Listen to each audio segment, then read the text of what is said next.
பிரியமான மறை பாடசாலை பிள்ளைகளே, நீங்கள் எங்கனைக்கா இருக்கிறீங்க? இப்போ எங்கே இருக்கிறீங்க? எங்கே இருக்கிறீங்க? சத்தம் எனக்கு விளங்கல. எங்கே இருக்கிறீங்க? எங்கே இருக்கிறீங்க? ஆலயத்தில்.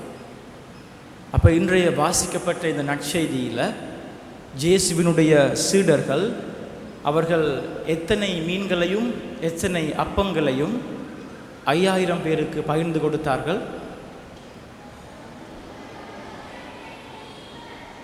எத்தனை மீன்கள், எத்தனை அப்பங்கள், எத்தனை பேருக்கு பகிர்ந்து கொடுத்தார்கள்? அது நடக்க முடிய ஒரு காரியமா?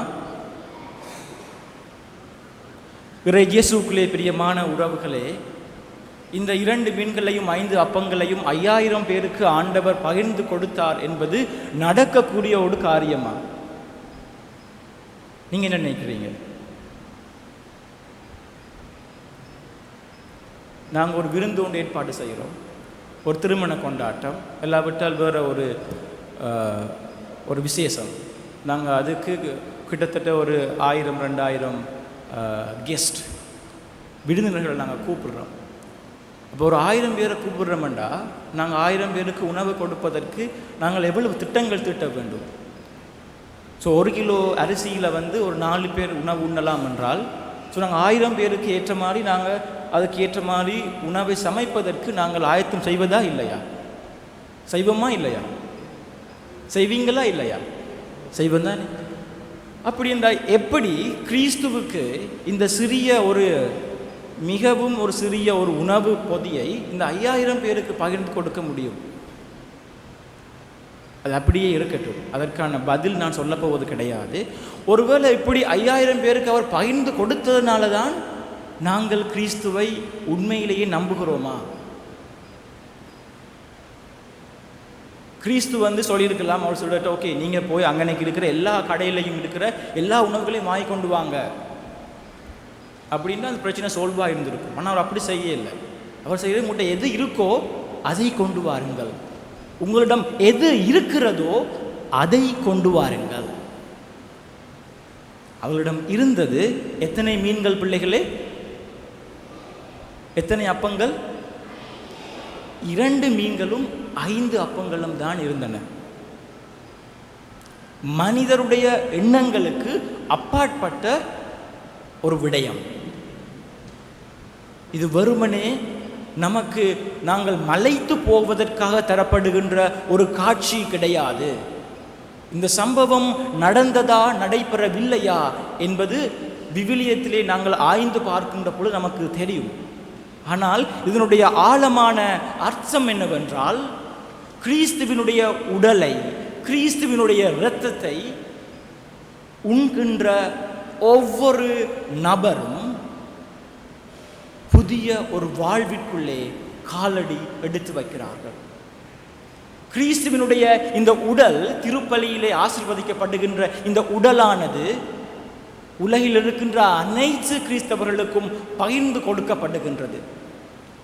கிறிஸ்துவினுடைய உடலை உண்பதற்கு நாங்கள் யாருக்கும் கட்டளை கொடுப்பது கிடையாது. அப்படி என்றால் கிறிஸ்துவினுடைய உடலை செல்வம் படைத்தவர்கள் மட்டும்தான் உண்ண முடியும்.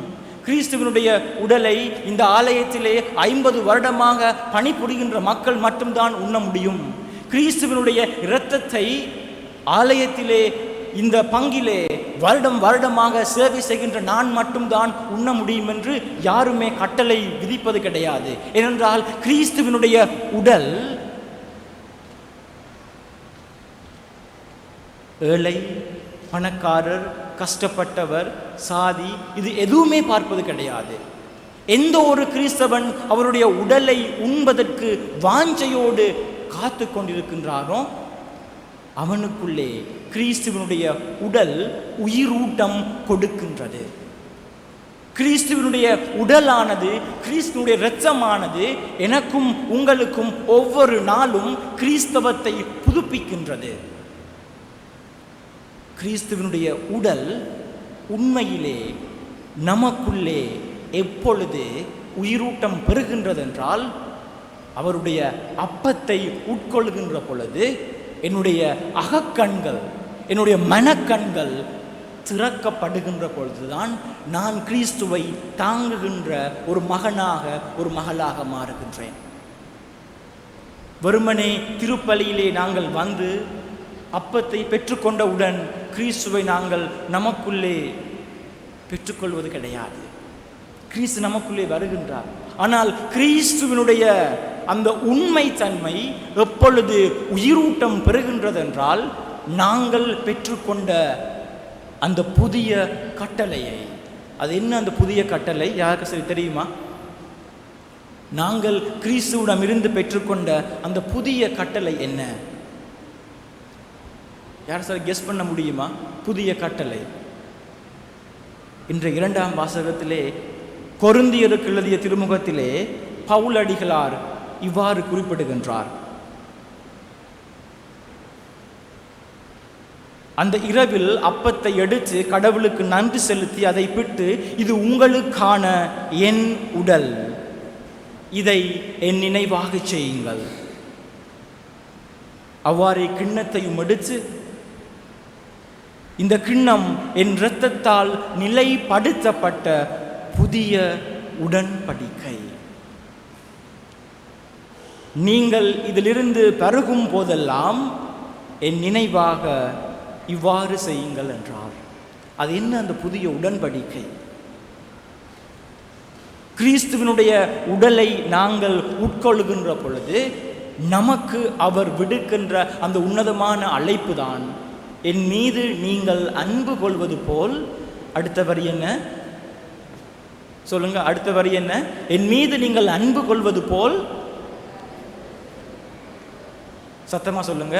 என் மீது நீங்கள் அன்பு கொள்வது போல் ஒருவர் மற்றவரிடம் அன்பு செய்வாயாக. இதுதான் கிறிஸ்துவினுடைய உடலை நாங்கள் பெற்றுக்கொள்ளுகின்ற பொழுது கிறிஸ்து நமக்கு விடுக்கின்ற அந்த உன்னதமான அழைப்பு. என் மீது நீ அன்பு கொள்வது போல் ஒருவர் மற்றவரை அன்பு செய்வாயாக. அந்த ஒருவர் மற்றவர் தான் நமது வீட்டிலே இருக்கின்ற நமது அம்மா அப்பா, நமது பிள்ளைகள், எனது கணவர், உங்களுடைய மனைவி, உங்களுடைய சகோதரர்கள், உங்களுடைய பங்கிலே இருக்கின்ற பங்கு மக்கள். அப்ப நாங்கள் இன்று சிந்திக்க அழைக்கப்படுகின்றோம். நாங்கள் ஒவ்வொரு ஞாயிற்றுக்கிழமையும் உட்கொள்ளுகின்ற இந்த கிறிஸ்துவின் உடலை நான் உயிரூட்டம் கொடுக்கின்றேனா? அல்லாவிட்டால் வெறுமனே ஆலயத்துக்கு வந்து அப்பத்தை பெற்றுக்கொண்டு மறுபடியும் அதே நான் வந்த மாதிரிக்கே போறேனா? எனக்குள்ளே ஆன்மீக மாற்றம் இருக்கின்றதா? கிறிஸ்துவினுடைய உடலுக்கு நான் உயிர் கொடுக்கிறேனா? அதுதான் இன்றைய விழாவினுடைய அழைப்பு. கிறிஸ்து வெறுமனே இந்த ஆலயத்தில் மட்டும் இருப்பது கிடையாது. இந்த ஆலயத்திலே கிறிஸ்துவின் உடலை நாங்கள் பாதுகாக்கிறோம், வணங்குகின்றோம், அது நமது விசுவாசம். ஆனால் கிறிஸ்துவை பெற்றுக்கொள்கின்ற ஒவ்வொரு கிறிஸ்தவனும் நாங்கள் போகின்ற இடமெல்லாம், நாங்கள் வாழுகின்ற இல்லமெல்லாம், நாங்கள் சந்திக்கின்ற நபர்களிலெல்லாம் கிறிஸ்துவை எடுத்து செல்கின்றோம். நாங்கள் கிறிஸ்துவை பிரதிபலிக்கின்ற மக்களாக நாங்கள் மாறுவதற்கு அழைக்கப்படுகின்றோம். கிறிஸ்து நம்மை வற்புறுத்தி, நம்மை பலாத்காரப்படுத்தி நம்மை கிறிஸ்தவனாக மாற்றுவது கிடையாது. கிறிஸ்து நமக்குள்ளே மாற்றத்தை ஏற்படுத்துவதற்கு நாம் அவருக்கு இடம் கொடுக்க வேண்டும். அவருக்கு நமது ஃப்ரீடம், சுதந்திரம் தேவை.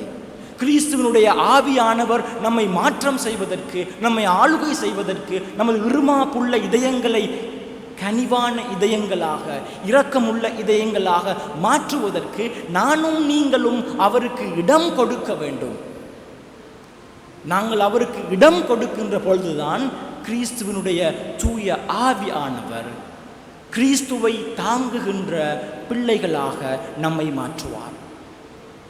நாங்கள் 50 வருடமாக திருப்பலியில் கலந்து கொண்டாலும், 60 வருடமாக இந்த பங்கிலே நாங்கள் நம்ம ஒரு வழிநடத்தி கொண்டிருந்தாலும், நாங்கள் கிறிஸ்து நமக்குள்ளே ஆளுகை செய்வதற்கு நாங்கள் இடம் கொடுக்காவிட்டால் நாங்கள் வெறுமனே வேடிக்கை பார்க்கின்ற மக்களாக தான் இந்த திருப்பலியிலே இருக்கின்றோம். வெறுமனே நாங்கள் வேடிக்கை பார்க்கின்ற மக்களாக, கிறிஸ்துவோடு உறவு கொள்கின்ற மக்களாக நாங்கள் மாறுவதற்கு பிரியமான உறவுகளே, கிறிஸ்து நமக்கு அழைப்பு விடுக்கின்றார். அவருடைய உறவு அன்பான உறவு, அவருடைய உறவு மன்னிக்கின்ற உறவு, அவருடைய உறவு ஏற்றுக்கொள்ளுகின்ற உறவு, அவருடைய உறவு விடுதலை கொடுக்கின்ற உறவு, அவருடைய உறவு நம்மை தாங்குகின்ற உறவு, அவருடைய உறவு நமக்கு புது வாழ்வு தருகின்ற உறவு, அவருடைய உறவு நம்முடைய துன்பத்திலே, கவலையிலே, வேதனையிலே நம்மை அரவணைக்கின்ற உறவு. அந்த உறவோடு நாங்கள் உறவாடுவதற்கு தான் இன்றைய நாளிலே நாங்கள் அழைக்கப்படுகின்றோம்.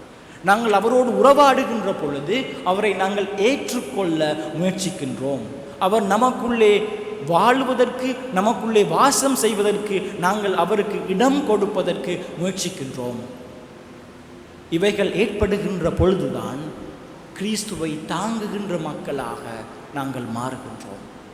எந்த ஒரு கிறிஸ்தவன், எந்த ஒரு கிறிஸ்தவள் கிறிஸ்துவை அனுபவிக்கின்றார்களோ அவர்கள் பெற்றுக்கொண்ட அந்த புதிய உடன்படிக்கையை அடுத்தவரோடு பகிர்ந்து கொள்வதற்கு தயங்குவது கிடையாது. ஏனென்றால் கிறிஸ்துவை அனுபவித்த ஒவ்வொரு மகனையும் ஒவ்வொரு மகளையும் தூய ஆவியானவர் வழி நடத்துவார். தூய ஆவியானவர் அவர்களுக்கு பாதையை காட்டுவார். தூய ஆவியானவர் அவர்களை ஆளுகை செய்வார். அதுதான் உண்மை. அதுதான் இந்த உடல், இந்த இரத்தம் நமக்கு கொடுக்கின்ற உன்னதமான பரிசு. அவருடைய உடலை தாங்குகின்ற, அவருடைய உடலை உருமாற்றுகின்ற மக்களாக மாறுவதற்கு இந்த கிறிஸ்துவனுடைய திரு உடல் திரு இரத்த பெருவிழாவிலே பங்கு கொள்கின்ற மக்களாக வரம் கேட்டு மன்றாடி செபிப்போம்.